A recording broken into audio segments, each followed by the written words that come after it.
Today we're talking to Karin Van Wirdum, who is a past mother and a current staff member at Nudgee College. Now, if you recognise the name, it's because Karin is an Australian freestyle swimming champion, winning 2 Commonwealth Games gold medals and representing Australia at 3 Olympic Games. Karin is going to share with us some tips on discipline, what it means to run your own race, and how she's helping guide young people through high school so that they have the tools that they need to succeed when they leave the school gates. This is Unscripted, the Nudgee College Podcast, where we step into personal conversations with members of the Nudgee College community, from international sporting stars to small business owners and more. Let's get into it. So, Karin, it's 1990, Commonwealth Games, and you're in the final for the 100 metres freestyle.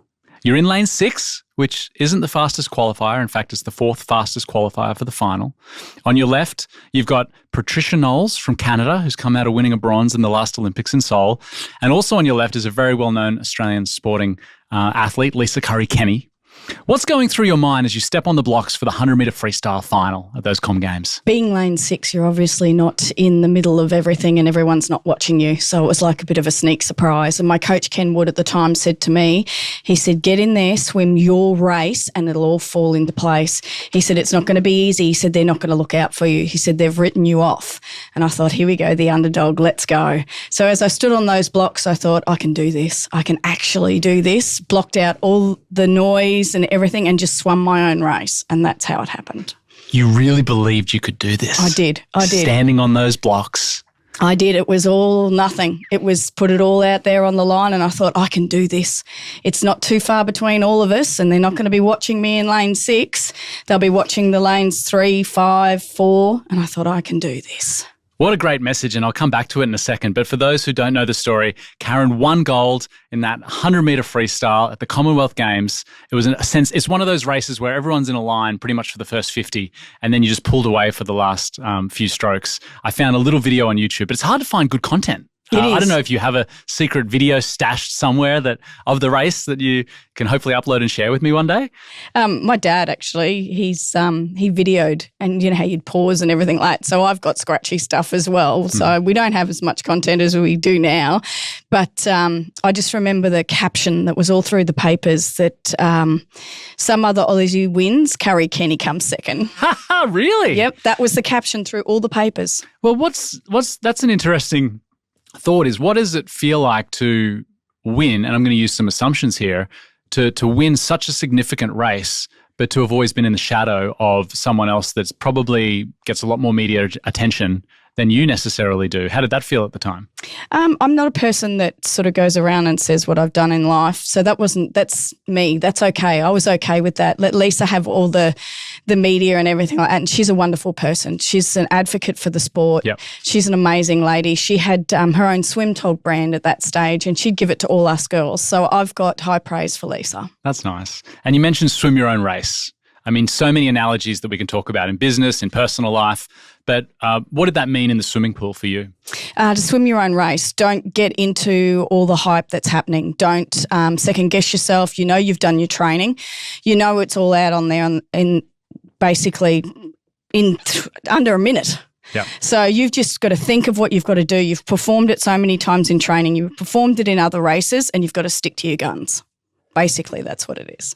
I mean, for anyone listening that has kids or they're thinking about their own career or they're thinking about their exams coming up, I mean, what a great message there. Like, run your own race, swim your own race. Be true to yourself. Be true to yourself. I love that. Really, that's the essence of what this podcast, and I hope, really is all about. But, okay, so you hit the wall, you turn around, you realize that, that you're in first. How did it feel when you won that Comm Games gold medal? Oh, relief. First relief. Then secondly, is that me? And then it was like, oh my God, I won that. That's amazing. Because back then that was the first medal of the Games. Oh, it was the first race? Yeah. It was the 100 free? Yeah. So it's all changed now. Yeah. But so it was a little bit of exclusive to get that. So it was like, oh my God, I've done it. Yay. And not only that, you went on to swim in the 50-metre freestyle at the same Comm Games. You won a silver medal. Mm-hmm. Congratulations. When you come out of a successful meet like that, how did it change your drive or your passion moving forward? to continue to succeed again? Okay. No race is perfect. So there's always ways to get better. And if you don't have that thought all the time, that's when swimming's finished. You're done. You don't want to do it anymore. So I had that self-improvement. I wanted to keep improving to see how far I could actually go. And after the Commonwealth Games, I had a little bit of a break, reassessed and went, okay, now we've got to do this again. We've got to get knuckle down, work out what we can do better. Ken and I sat there, went through every little bit of the race.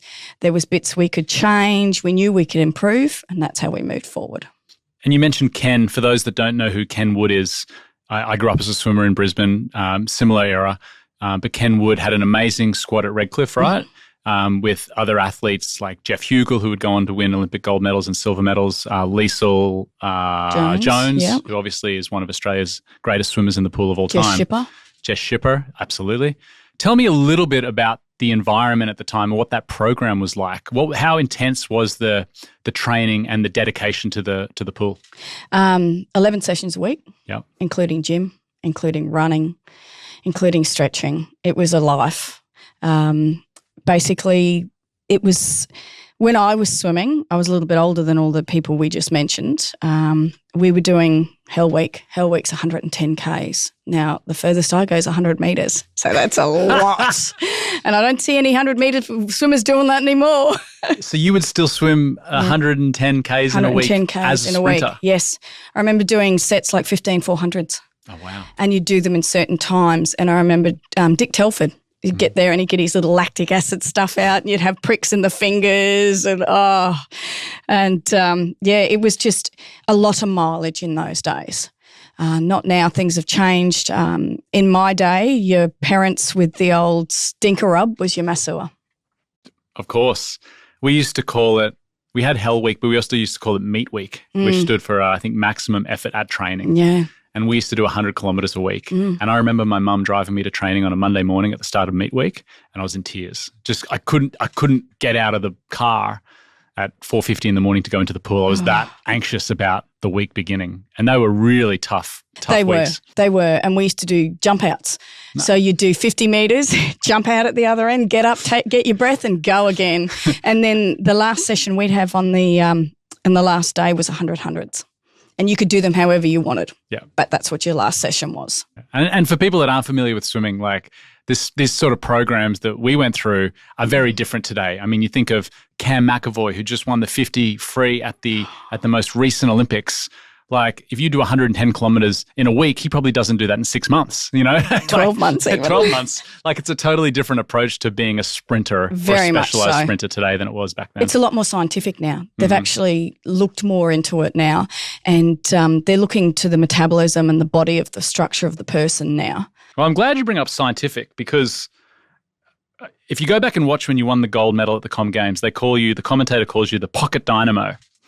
And I don't know if that was an ongoing name that you had or if something he just said at the time, the commentator, but you were called the pocket dynamo. And when you think of most sprinters, Emma McEwen, Kate Campbell, they're tall, very broad, athletes. And I'm sure you were broad at the time, but you weren't a big athlete. No, 5'5" and 49 kilos. 5'5". So what was your superpower in the pool? Just power to weight ratio, very, very strong, and good technique. Now, look, I'm probably geeking out a little bit too much on all the swimming chat here, but I think there are a lot of great lessons.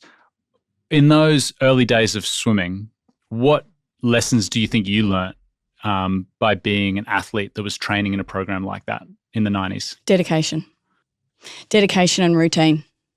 You had to fit school in as well. So when I went overseas, even to the Olympics, you took photocopies of everything for your assignments because you had to still do all your schooling. You couldn't do it around your sport. So dedication and routine and being structured was what I learned. Yeah, I know for me, when I was at school and studying, I actually performed better academically when I was in the middle of my swimming program because I had a routine and I had to do 11 sessions a week. No, I lie. We did 10 sessions a week, morning and night, but I knew I had to get my homework done.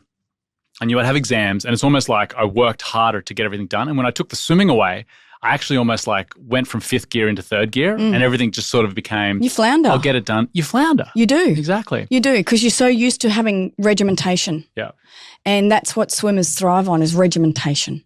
So it doesn't work for every student, but for those who are watching who are involved in some sort of sporting endeavor, my advice is always embrace it and find a way to make it work with the other things you need to do in your life. Exactly. I don't know if you have advice or similar advice for students who might be thinking, oh my God, I've got so much on this year, I can't possibly keep up swimming or rugby or athletics. Break it down into small pieces. Okay. It doesn't look so big then. And if you can break it down into small pieces, you're able to set out a routine. It doesn't look as bad. And you can do it. That's interesting. I like that a lot. Now, I think swimmers and all athletes have a low point in their career. It's a moment that you just can't seem to get out of, where there's such disappointment, and usually it's because you've put in all the hard work, but the result didn't pay off, or it wasn't what you were hoping for. Have you ever had that moment? I had. And what was it, and what was the process for you to pull yourself after the 92 Olympics in Barcelona? I'd swum so many times through my career. I knew what I was doing, but I let my head get the best of me. So 92 Olympics, and you were competing in what events? The 50 and the 100 freestyle. So you qualified for the 50 and the 100 freestyle, representing Australia at the Barcelona Olympics in 92. Yep. And what happened? I trained. Everything was perfect. And I got on the blocks and I just let my head run away with me. So how I said before, you do your own race. I didn't. I let all the chatter get in, and it actually disrailed my whole race. And that was my low point. And then I had to reassess and go, look, I have to change my whole outlook. I have to go back to square one. And we did. Ken and I did. We went back to square one. We pared it back. We looked at why this happened, how this happened, what we could do better. And then I moved on from that. And what sort of chatter got in your head? Just basically standing on the block and listening to people. Of course you're nervous. You've got to have adrenaline, but you learn to control it. I let it go. I didn't control it. Mm-hmm. So I'd swum my race before I got in the pool. So by the time I hit the water, all the negative thoughts coming in, and that's what happened. And what was your goal going into those Olympics? Better what I'd done previously. Okay. And the result? Was not very good at all. I only made the semi. No personal best? No. But this, that's life. You have to accept that. You have to be able to accept the good with the bad. And if you have to succeed to fail. Yep. If that makes sense. So you have to fail to succeed. If you don't fail, you don't learn. You don't move forward. I'm going to take a moment for my own therapy here. But I remember I was a swimmer and I was a 100 butterflyer and I won the Australian title as a 13-year-old for the 100 fly on top of the world. And then when I was 14 at the national titles, I came second by a matter of, say, 500ths of a second. And I remember between being a 14-year-old boy at Nudgee to a 15-year-old boy, my whole year was I'm going to win that Australian title for the 100 butterfly. I'm going to get it back. Mm-hmm. And I trained harder than I ever had. And I was a great trainer. I never missed a session. I went faster than anyone else did in the training pool. I won state titles. I did all the prep right. And I remember I made the final. I was in lane 4 for the 100 fly, and this was my moment. And I remember being nervous, and I remember diving in the pool, and I would always breathe on my second stroke on the 100 fly. And for whatever reason, I didn't breathe until my 4th stroke. I just sort of took off. And of course, I turned first at the 50, and then I just fell apart in the last 50 meters and ended up coming 4th. And it was like, that was the lowest I've ever been. It's such a visceral memory that it was basically the end of what I wanted to take out of a swimming career. I never recovered from that. And I sort of feel like I let myself down because I was that broken by one race, but I totally let the nerves and all the negative energy and the negative noise get to me. So I know how hard it feels. I'm sure a lot of people listening have felt similar things in their own professional or sporting life. But amazing, going back to you, what's phenomenal is you went on to represent Australia again. So that journey for me was 1 year, but for you was obviously 4 years to get back into that national team. Yeah. Can you tell me a little bit about that?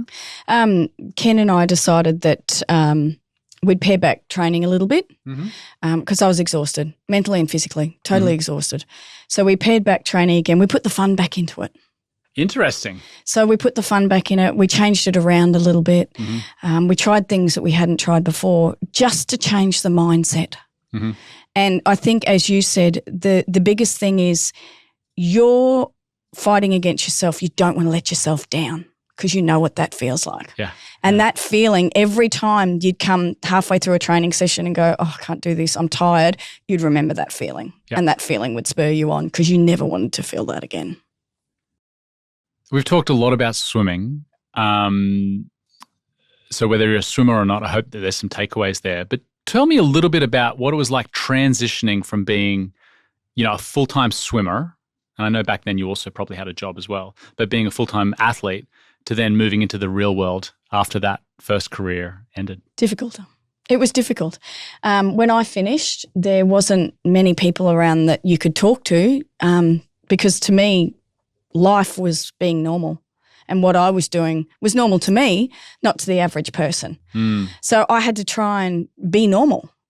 What was that? So I spoke to a few sporting people. I spoke to friends of mine, and thank heavens that I had a job at the Redcliffe Leagues Club. Really? Yeah. Mm-hmm. So I was working there, and my boss at the time was Mr. Tony Murphy. Mm-hmm. He was amazing. He was so good. And I used to talk to him. I used to talk to some of the staff, and just being around people that to me were normal. Mm-hmm. You just looked at what they did, how they spoke. And I think it was to retrain yourself again. Yep. Retrain yourself in you can't prepare for life. You can't control life. You can't train for life. You've just got to deal with what's in front of you, grab it with both hands and make the most out of it. I love that. And we talk a lot about, what it's like leaving the school gates and having all the structure that is a life at Nudgee for a student being stripped away, and all of a sudden you're on your own. And It's not too dissimilar to what you went through because you were in a very highly structured swimming program that was extremely successful. And then all of a sudden that's all gone. So true. And I watch the boys at school. We see them, some of them come through from grade 5, some of them come through from grade 10. And when they hit grade 12, they're wonderful young men, but they've got a life ahead of them. And once those gates open, world's very different. They're on the same par as we are. Yep. So they're actually fighting for jobs like we are against us and things like that. So I don't think they understand the enormity after they leave school. So, but Nudgee in a way prepares them. They do as much as they can. They try and do them with pathways. They help them with anything else, whether it's pastorally, which is our house deans, which are amazing. Mm-hmm. So Nudgee does try and prepare our boys for the outside world. So tell us a little bit about your role at Nudgee. I know you're the PA to the Dean of Students, and obviously, and your son Alex is a past student of the school as well. But tell us a little bit about your job and if there's any elements from your swimming journey or your stories that you like to share with the students or advice for them on their high school journey. Yes. Some of the boys realised that I was a swimmer. The word did get around. And I've spoken to a few of them when they're competing and explained to them, run your own race, do your own race, and explain to them exactly what that means. I've also helped the boys with my swimming career getting organised to get all their stuff organised for training and not coming in and forgetting half their uniform. And what I used to do with that and be organised. The boys, look, they're amazing. They're a great group of students. Nudgee itself is a family. I always say you become Nudgee-fied, which you do. And I just think working in the student office, I help the boys with able to just understand life a little bit. This is not the be-all, end-all. There is a world outside there. And if you don't get exactly what you want here, there are pathways to get to where you want to go. That's great advice. I really do like that. Is there any other advice you might have for young athletes? Because I'm hoping some people listening are athletes or aspiring athletes that are listening to this podcast, thinking about their own sporting careers. Any advice that you have for them as someone who is very successful as an athlete at a young age as well, in terms of helping them to sort of hit those sporting goals? Enjoy what you do. When the enjoyment's not there, it becomes a hard slog. So enjoy it, embrace it, and do it to the best of your ability. I love that. I still swim, and I meet and I swim with a lot of young athletes, and I often say to them, it'll be over before you know it. It is. Like I gave up too early, and I wish I never did. Doesn't mean I would have gone on to have any sort of success like you had, but I do wish I stuck with it, and it always sits with me. So to anyone listening that is young, go for it, enjoy it, and before you know it, you'll be old and grey like us. And, Hey. well, you're not grey, but I certainly am going that way. Thank you so much for joining us. Now, we've asked everyone to bring in a memento or something from the college that's important to them, or, that they wanted to share on the podcast. What have you brought in with you today? I brought in our annual. Now, our annual has changed since my son has been there. But to me, it means opportunity. If you actually look at our annual and what opportunity these boys are given, they're actually given a gift. And when they get to school, it's up to them to make the most of every opportunity. Now, I'm looking at this annual, and it is the size of an encyclopedia. The imagery is absolutely beautiful. There's a picture of the bear and grandstand on the front page. There's messages from the college captain, from the principal, of course, and some really great tales from the year that has been. So thank you for bringing this in. What's the tie? Old boys tie. Oh. You're never alone. And that's what that means. When my son finished in that great year of 2020, I didn't shed a tear until they take their Nudgee tie off and put their old boys tie on. And the significance of that is amazing. You're never alone. Doesn't matter where you are in the world, there is a Nudgee connection somewhere. That's so true, isn't it? I don't think I've got one of these ties. So let's we're going to hold it up for the camera so we can get a clean shot of the tie. I'm going to make sure I can get one myself. Can you buy one at the school, or how do you actually get one? I think I can give you that one. No, don't be silly. I wouldn't dare. Karin, thank you so much for joining us today. I'm sure a lot of people have got a heap out of this podcast, and I'm sure there's some students at the school who are listening that are going to come and grab you and ask you a couple more questions that we didn't get to today. But thank you for joining us. Thank you for indulging me in your swimming stories, and we're really grateful to have you part of the Nudgee community. Thank you for having me.